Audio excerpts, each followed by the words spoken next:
Okay, I really hate to be naming specific companies and stuff like that, especially when I think overall they might be well intended and legitimate, but I'm really, really alarmed by how much Airbnb has been interfered with.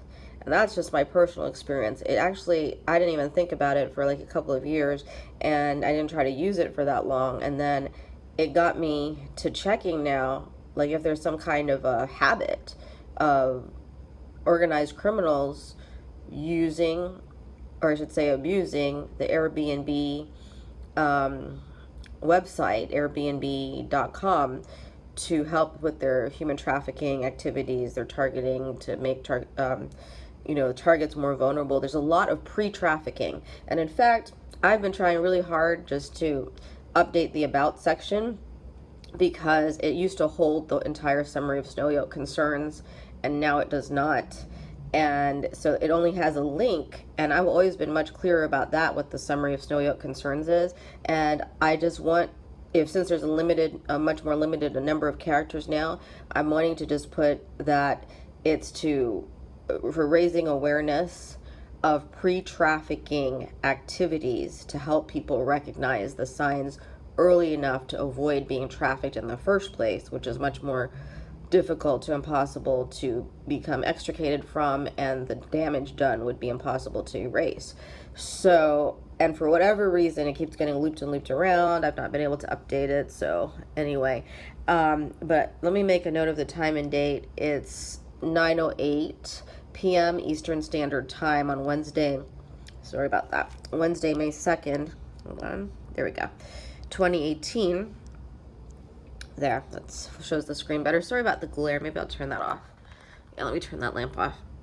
And I'm going to just cancel out everything I was trying to work on through Airbnb, because basically, I'm not really complaining because I'm a big picture person. I'm a detail oriented too, but I would keep my eye on the big picture. And basically, I was mostly concerned the major issue was getting my next long-term apartment lined up. And now I have my rental agreement for there, and I have my things safely retrieved from the previous apartment, and I already have a plane ticket to go visit my mom starting on Sunday.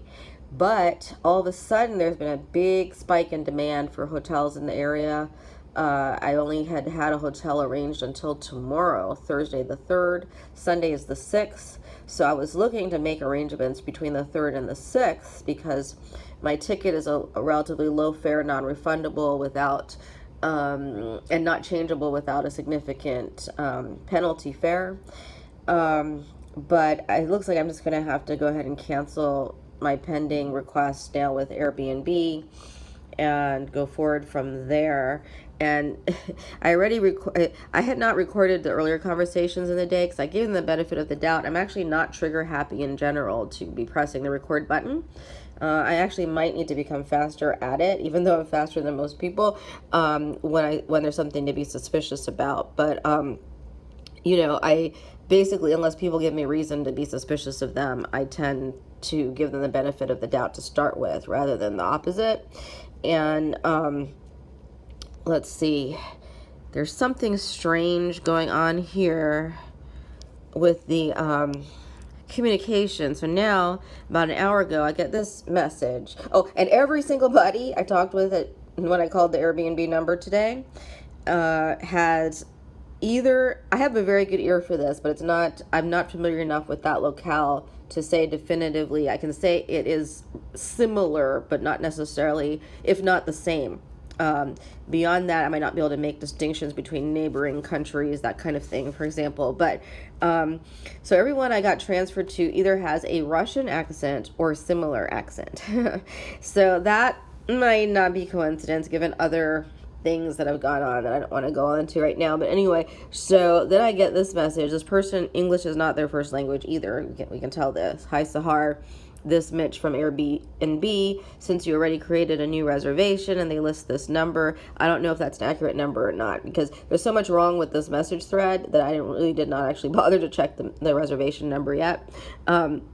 I would like to advise you to retract the first reservation, and they put a code there too, like a reservation code that you made to avoid being charged for your pending reservation once the host accepted your request. So bad grammar there too, because none of the hosts have accepted my request. So that's why I'm thinking I have to move up my airplane flight. Anyway, so thanks. And then I wrote this, hi, please elaborate. I put in 2 requests prior to the third one. That on my end is the only active one. The other 2 were declined by the host. And I put screenshots to show, which I don't necessarily recommend. Again, in my case, I just felt like going ahead and doing that, and I was still feeling out, maybe it's a legitimate communication, but their English is not so great.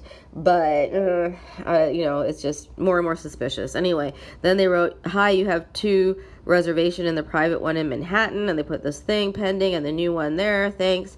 And then, so I wrote this back about 7 minutes ago. I need to talk with a person. I don't know what you're talking about. I sent another screenshot, and there, so far no response. So they might just actually really want to waste my time also. Because I also got another interesting call today from people that claim that they are a domain name reservation people.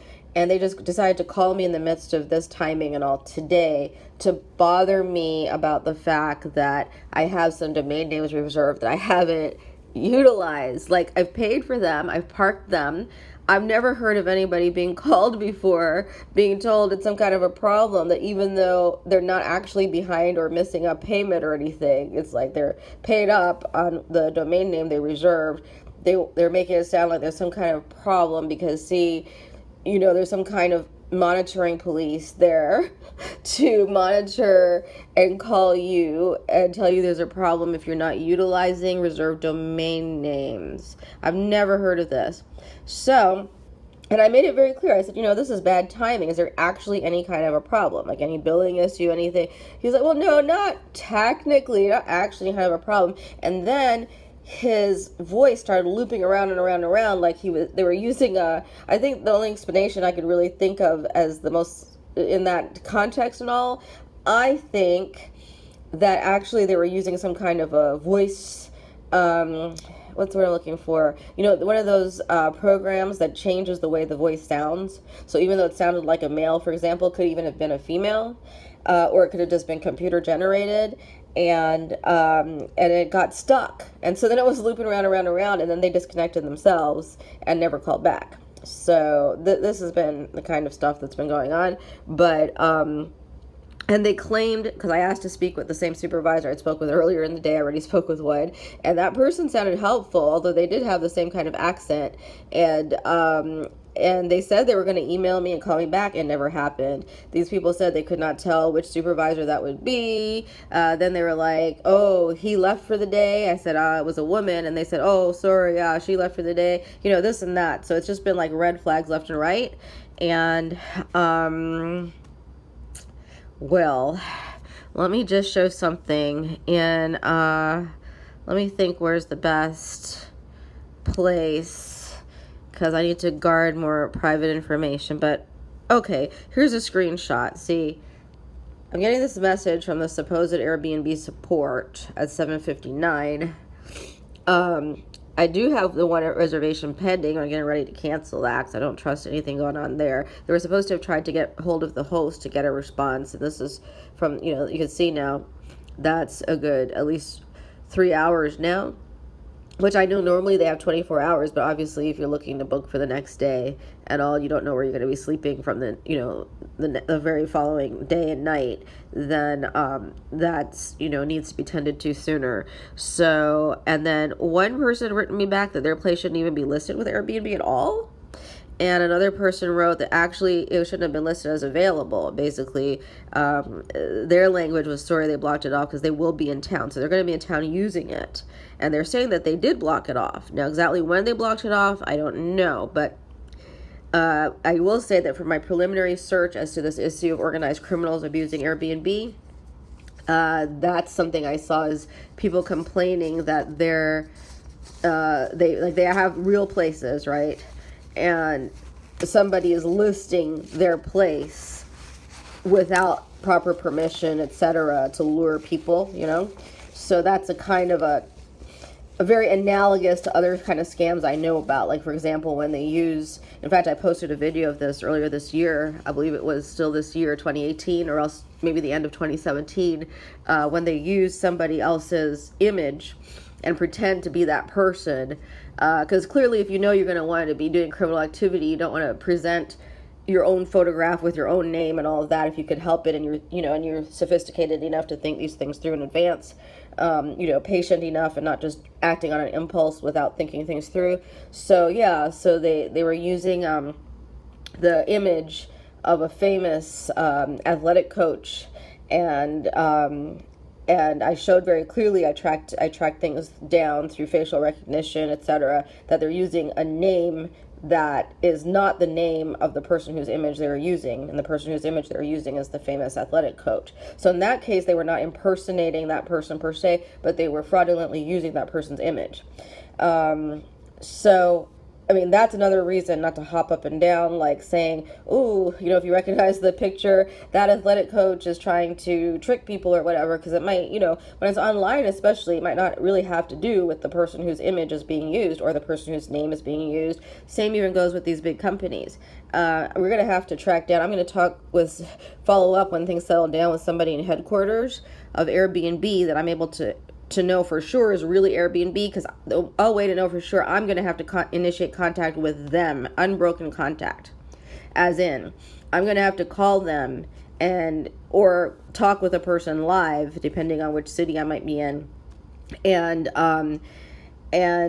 not allow for a callback that might be from somebody just pretending to be from there, that's really still illegitimately interfering with my communications, or allow for this kind of stuff that might be going on here. Somebody can easily see there's no picture and they claim they're writing from Airbnb support, and they might not even really be writing from them, but it's in the Airbnb app and it's saying it's from Airbnb support. So this is going to need to be looked into.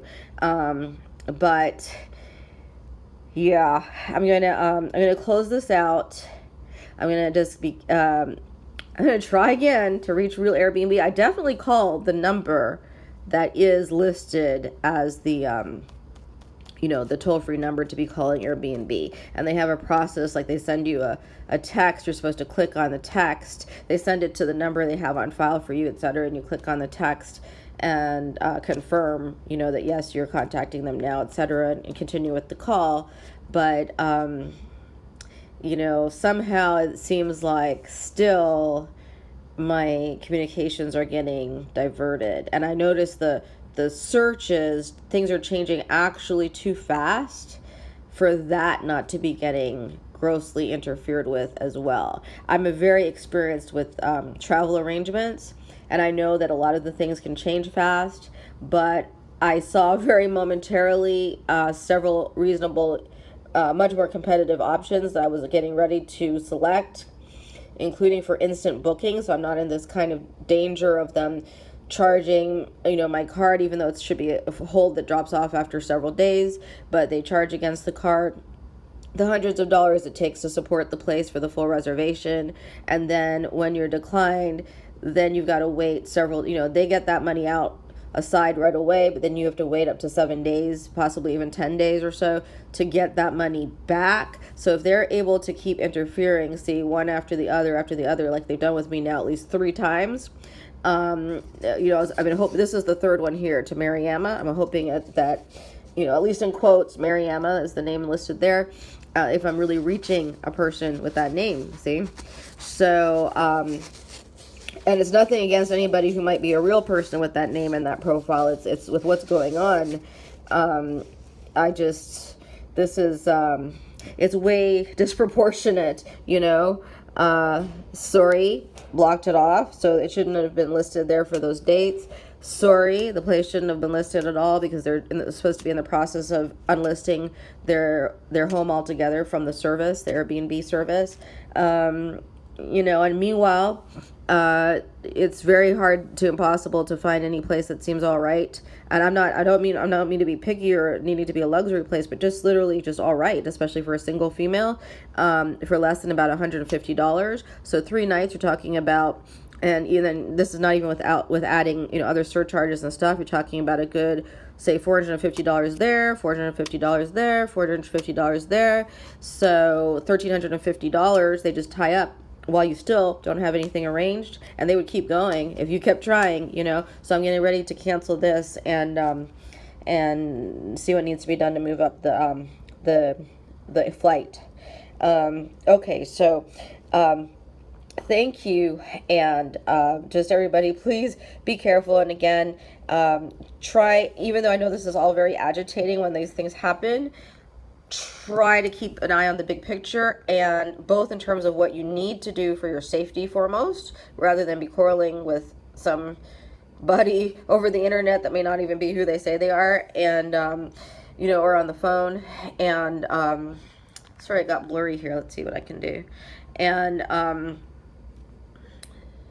try not to assume, you know, that who is really behind communications when it's not 100% clear, because there's a much more opportunity to abuse these remote communications, and yet we need to do things like this remotely these days. I realize that, you know. So you know, if you're searching for a job, if you're searching for an apartment, if you're searching for a hotel, you're searching for, you know, airfare, etc., car rental, we pretty much need to be able to use these computer systems and the internet, but it has these vulnerabilities.